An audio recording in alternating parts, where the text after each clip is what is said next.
দেশের আজকে ৮০তম স্বাধীনতা দিবস। আপনারা দেখছেন যে সারা দেশ জুড়ে যেভাবে মহা ধুমধামের সঙ্গে উদযাপিত হচ্ছে আজকের দিনটি। কিছুক্ষণ আগেই দিল্লির লালকেল্লা থেকে ভারতবর্ষের মাননীয় প্রধানমন্ত্রী তিনি পতাকা উত্তোলন করেছেন এবং জাতির উদ্দেশ্যে ভাষণ দিয়েছেন। এবং এই প্রথমবার কলকাতার রেড রোডে যে আয়োজন করা হয়েছে, আমি বলবো যে একেবারে ভব্য আয়োজন, এবং সর্বোপরি সেখানেও দেশের প্রধানমন্ত্রী পতাকা উত্তোলন বড় জায়ান্ট স্ক্রিনে দেখানো হয়েছে। এবং এটা নিশ্চিতভাবে যে পশ্চিমবঙ্গে প্রথমবার আমরা এবার দেখেছি যে স্বাধীনতার 15 দিন আগে থেকেই তিরঙ্গা যাত্রা প্রত্যেকটা স্কুল থেকে শুরু করে কলেজ, প্রত্যেকটা সরকারি বেসরকারি প্রতিষ্ঠানে আমরা এই তিরঙ্গা যাত্রার যে আয়োজন দেখতে পেয়েছি, নিশ্চিতভাবে সেটা দেশভক্তির এবং দেশের প্রতি আমাদের যে গভীর শ্রদ্ধা রয়েছে এবং দায়িত্ব রয়েছে, যে কর্তব্য রয়েছে, তার পরিচয় দেয়। স্বভাবতই বলবো যে আজকের দিনটি যেমন আমরা প্রত্যেকবার স্বাধীনতা দিবস সারা দেশ জুড়ে পালন করলেও পশ্চিমবঙ্গের মানুষ কোথাও গিয়ে পশ্চিমবঙ্গের মানুষের মধ্যে একটা দুঃখ কষ্ট কাজ করত। কিন্তু এবারের স্বাধীনতা দিবস যেন পশ্চিমবঙ্গের মানুষের জন্য একটা অন্য মাত্রা এনে দিয়েছে। এবারের স্বাধীনতা দিবস যেন পশ্চিমবঙ্গের প্রত্যেকটা নাগরিকের জন্য একটা নতুন স্বাধীনতা দিবস। এবারে সত্যি আমরা সরকারে আসবার পর এই প্রথম যে স্বাধীনতা দিবস, সেটা সত্যি এত ধুমধাম এবং সারা যে ভব্যতার সঙ্গে সারা পশ্চিমবঙ্গ জুড়ে পালন হচ্ছে, এটা প্রথমবার দেখা যাচ্ছে। সারা পশ্চিমবঙ্গের মানুষ অত্যন্ত খুশি, প্রত্যেকটা নাগরিক অত্যন্ত খুশি। দাদা, পালা বদলের পরে উত্তরকন্যায় প্রথম কোনো মন্ত্রী পতাকা এই আমি যতদূর জানি উত্তরবঙ্গের এই যে দপ্তর, উত্তরবঙ্গ উন্নয়ন দপ্তর এবং পাশাপাশি উত্তরকন্যা যে মিনি সেক্রেটারিয়েট যে উদ্দেশ্যে তৈরি হয়েছিল, একটা উদ্দেশ্যে তৈরি হলেও এখান থেকে সারা পশ্চিমবঙ্গ উত্তরবঙ্গের মানুষের যে পরিষেবা, সেই পরিষেবা দেওয়ার কথা বললেও আমরা এর আগে দেখেছি সেই পরিষেবা পাওয়া যায়নি। কিন্তু পালা বদলের পর ভারতীয় জনতা পার্টির সরকার আসবার পর মাননীয় শুভেন্দু অধিকারীজির যে সরকার, সেই সরকার কিন্তু সবসময় মানুষকে পরিষেবা দিতে চেয়েছে এবং যেমন নিয়ম করে আপনারা দেখছেন যে বিভিন্ন মন্ত্রীরা এখানে আসছেন, তারা বৈঠক করছেন, প্রশাসনিক বৈঠক নিচ্ছেন।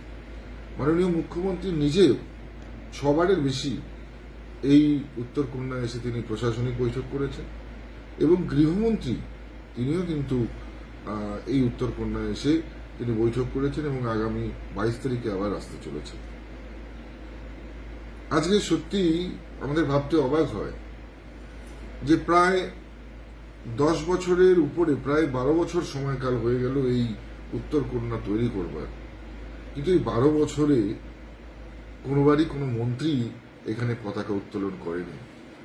অর্থাৎ আক্ষরিক অর্থে আমরা উত্তরবঙ্গের মানুষ উত্তরকন্যা পেলেও উত্তরকন্যার এই হয়তো পরিকাঠামো তৈরি হলো, এখানে যে স্বাধীনতার পতাকা উত্তোলন করে যে মানুষের যে অধিকার, সেই অধিকার কিন্তু এর আগে পেতে দেওয়া হয়নি। সাধারণত ব্যুরোক্র্যাট বা আধিকারিকরাই পতাকা উত্তোলন করেছেন। তো স্বাভাবিকভাবেই সবকিছুর মধ্যে যেমন পরিবর্তন দেখছেন, ঠিক একই রকম পরিবর্তন আপনারা এই ক্ষেত্রেও দেখতে পাচ্ছেন। এই সর্বপ্রথম উত্তরকন্যাতেও জাতীয় পতাকা উত্তোলন কোনো মন্ত্রীর মাধ্যমে হলো এবং নিশ্চিতভাবে আমরা যে পরিষেবা দেওয়ার কথা বলেছি সেই পরিষেবাও কিন্তু এই উত্তরকন্যার মাধ্যমে পাবেন। বহু মন্ত্রীরা অলরেডি নিয়ম করে সপ্তাহে কেউ একদিন, কেউ দুদিন সম্মানীয় এমআইসিরা বসছেন। শিক্ষামন্ত্রী থেকে শুরু করে, বনমন্ত্রী থেকে শুরু করে অন্যান্য মাননীয় মন্ত্রীগণ এখানে বসছেন, তারা পরিষেবা দিচ্ছেন এবং আগামী দিনে আরও অন্যান্য মন্ত্রী যারা রয়েছে, দক্ষিণবঙ্গের যারা মন্ত্রী রয়েছে তারাও আসবেন, তারাও এখানে তাদের নির্দিষ্ট চেম্বার থাকবে, তারাও বসবেন, সাধারণ মানুষের কথা শুনবেন, সাধারণ মানুষকে পরিষেবা দেবেন এবং মন্ত্রীরা উপস্থিত না থাকলেও অন্তত একজন করে সেই দপ্তরের সচিব বা সেই দপ্তরের কোনো আধিকারিক যেন উপস্থিত থাকে, সেই ব্যবস্থা কিন্তু আমরা এখানে করেছি। অতএব স্বাভাবিক অর্থেই মানুষের কাছে যেমন এই স্বাধীনতা দিবস মানুষ উদযাপন করছে অত্যন্ত ধুমধামের সঙ্গে, ঠিক একই রকম ভাবেও আমরা উত্তরকন্যার স্বাধীনতা দিবসও কিন্তু এই সর্বপ্রথমবার পালন করছি। এখানকার যারা কর্মচারী রয়েছে, এখানকার যারা স্টাফ রয়েছে, এখানকার যারা কর্মী রয়েছে, সহযোদ্ধা রয়েছে, সবাই এই সর্বপ্রথম এই স্বাধীনতা দিবসের স্বাদ তারা উপভোগ করছে। সবাই মিলে একসঙ্গে উৎসবের মতন করে এই স্বাধীনতা দিবসকে উদযাপন করছে। একটা প্রশ্ন, দেখুন, নেতাজি সুভাষচন্দ্র বোস আমাদের কাছে তিনি এমন একজন বীর সেনানী যে ভারতবর্ষের প্রত্যেকটা মা চায় যে নেতাজির মতন সন্তান যেন তার হয় এবং আমরা প্রত্যেকে চাই আমাদের প্রত্যেকের আরাধ্য যেমন নেতাজি সুভাষচন্দ্র বসু, ঠিক একইভাবে আমাদের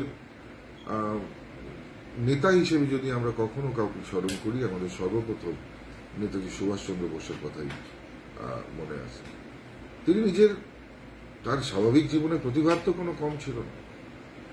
সেই সময়ে তিনি পরপর তিনি বেশ কয়েকটি পরীক্ষা, আইসিএসসি পরীক্ষায় সেই সময় তিনি উত্তীর্ণ হন। তিনি ভালো একজন ব্যুরোক্র্যাট হয়ে তিনি স্বাচ্ছন্দ্যের সুখের জীবন যাপন করতে পারতেন।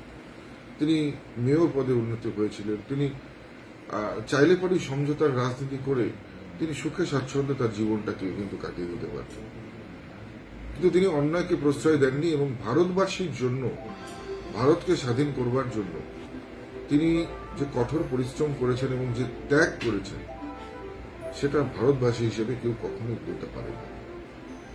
আর যারা তার নামে কুৎসা করছে, যারা তাকে অপমান করেছে, নিশ্চিতভাবেই আমি বলবো তারা মূর্খের স্বর্গে বাস করছে।